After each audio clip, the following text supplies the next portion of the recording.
So I moved to Mexico.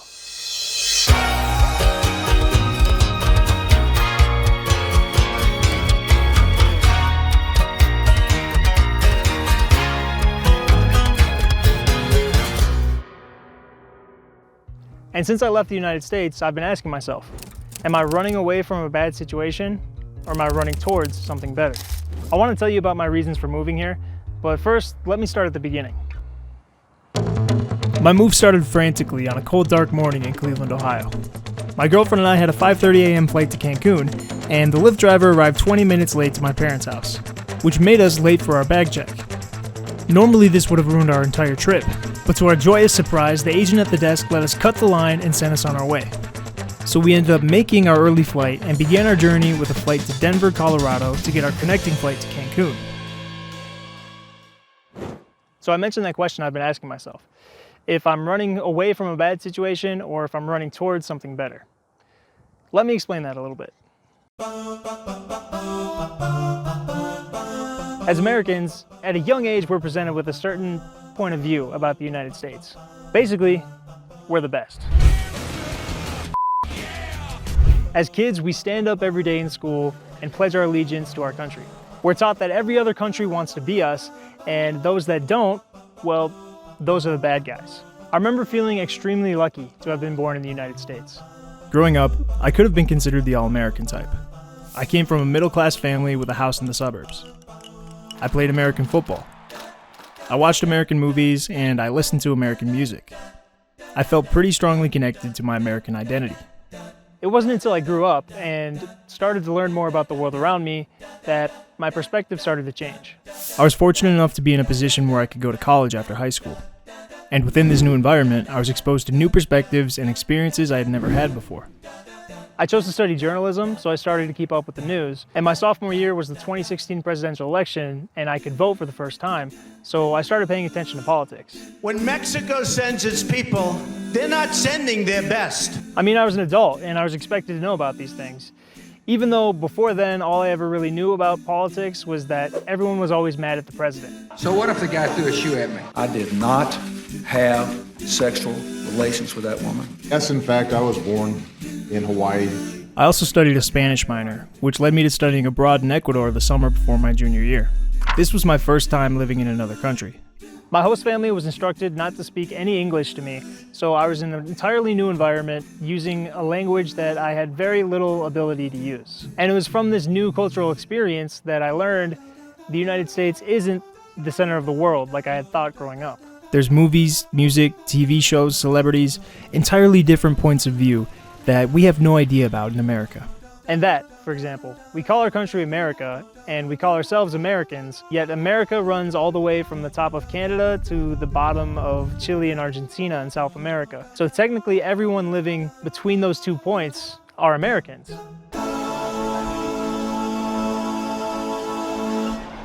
During our layover in Denver, we got some breakfast at Panda Express, which would normally be weird at 7 a.m., but I feel like anything goes at airports, and we had to fuel up before our next flight to Cancun. When we got to Cancun, we had a short drive to Playa del Carmen, where we stayed for a few weeks with Sophie's mom. This was honestly some much-needed R&R after moving from New York City to Cleveland and then packing up for our trip to Mexico. We went out on a yacht for Sophie's birthday and spent a day relaxing on the beach in Tulum, where we got to witness the birth of wild sea turtles, basically right under our feet. This was a magical, once-in-a-lifetime experience, and as much as we would have liked to have stayed in Playa, we had to move on to the next part of our journey. So we had a late-night flight from Cancun to Mexico City, where we visited more of Sophie's family and celebrated Mexican Independence Day. We also reunited with my now-adopted doggos, Milo and Sorella. When I graduated college, I went to Spain to teach English. And once again, I was introduced to a new way of life that was completely different from the one I had known growing up. And I began to see the United States differently.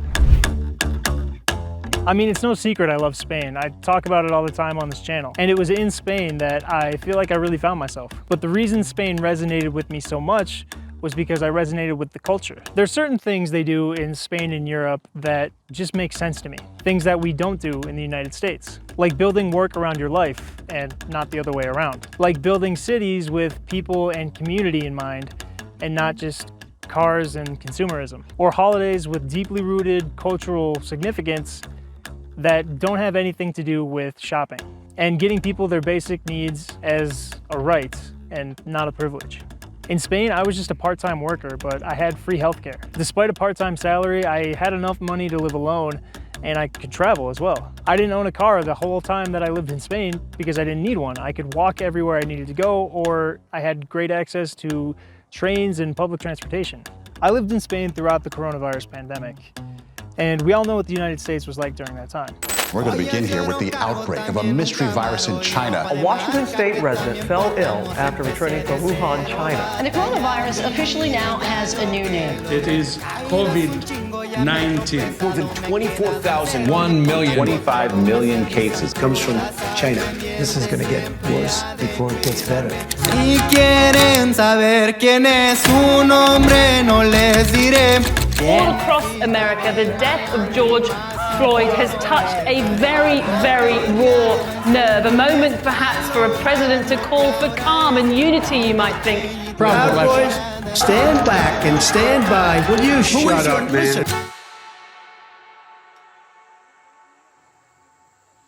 When I got back home, I felt like things had changed. Not only was I different from my time spent abroad, but the country I was coming home to had changed.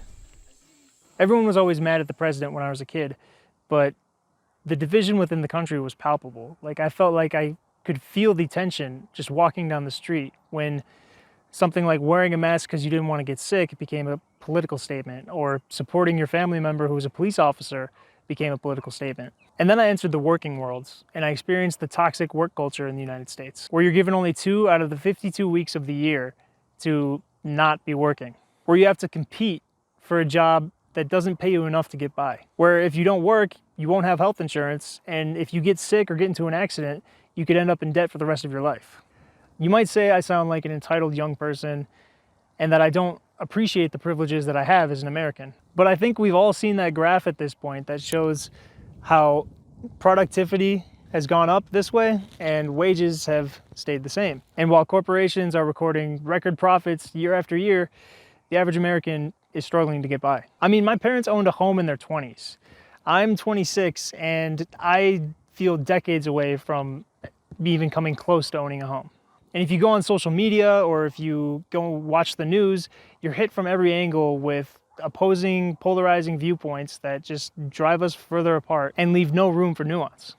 I mean, it feels like every month there's a new term to describe what's going on in the United States, whether it's, quiet quitting or the Great Resignation, and they divide us into these different labels: Gen Z, Gen X, Boomers, Millennials, and all that does is just divide us further. And it makes us forget that we're all part of the same community. And I think that's why Americans are lonelier than ever, because we don't have a sense of community. No, I think in a lot of ways the US is the best. We have, in my opinion, some of the best music and movies in the world. We have some of the greatest athletes in the world. We have some of the richest people in the world, and we have the greatest military in the world. I feel like it's probably the greatest place in the world to make something of yourself. I mean, that's the American dream. If you're smart and talented and a highly motivated person, you can start a business or become the best at your craft and become extremely successful in a monetary sense. But I think that's also part of the problem with the United States. For millions of people, they don't want to be the best. They simply want to be. And the American obsession with being number one leaves these people out of the equation. After catching up with Sophie's family, we loaded up the dogs in the car and headed to the home we would be staying at in our final destination of Querétaro, Mexico.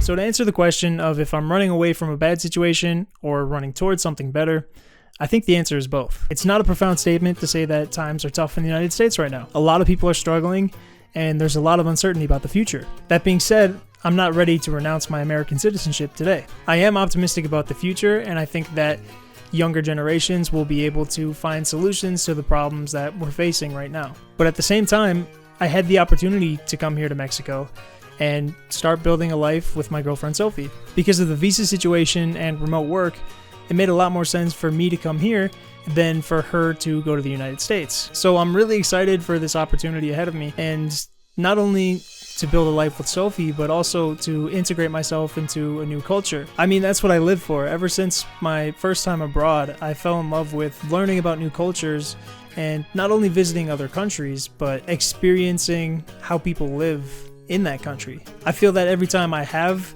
lived in a new place, I come back having learned a lot about myself and my upbringing.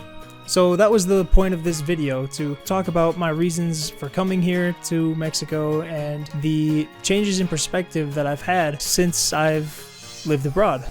If you enjoyed this video, then the best way that you could help me out is by interacting with it in some way. You can hit the like button, leave a comment, subscribe, or share it with a friend. And if you want to watch more videos like this one, I'll leave a playlist here. And if you want a more in-depth explanation of why Mexico, then I'll leave that video here. Thank you so much to my Patreon supporters. If you'd like to become a supporter and get access to video editing tutorials, behind the scenes videos, and director's commentaries, then you can check out my Patreon in the link down below. Or if you like my work and you're not ready for the commitment of becoming a Patreon supporter, there's a link in the description where you can buy me a taco. That would be a big help, but you don't have to do any of that. Thank you so much for being here, and until the next one, give travel. Bye guys.